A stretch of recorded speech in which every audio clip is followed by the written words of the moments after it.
நான் முதல் முறையாக மதுரையிலேருந்து சினிமாவுக்குன்னு வந்த புதுசில் எக்மோரில் தான் நான் தங்கியிருந்தேன். மெட்ராஸ் எக்மோரில் தங்கியிருந்து அங்கேருந்து சான்ஸ் கேட்டு போயிருந்தேன். அப்போ எல்லாம் கொஞ்சம் திமிரு இருந்தது. சினிமானா என்னன்னு எனக்கு தெரியாமல் இருந்தது. அதனால் நான் எல்லா இடத்துக்கும் போனேன், வந்தேன், போனேன். எல்லார்கிட்டையும் சான்ஸ் கேட்டேன், ஆனால் யாரும் கொடுக்கல.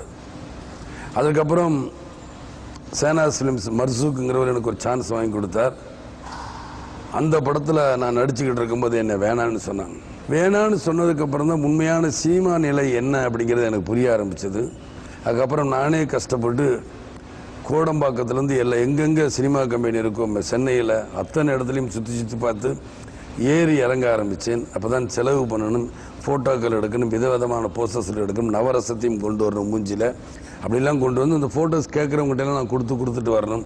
ஆனால் அதில் சான்ஸ் கிடைக்குமா கிடைக்காதுங்கும் போது நம்மளுடைய முதலீடு ரொம்ப நஷ்டமாகும். இருந்தாலும் பரவாயில்லைன்னு இருந்தேன். அப்புறம் வீட்டில் என்ன பண்ணாங்க, இப்போ மெட்ராஸ் விட்டு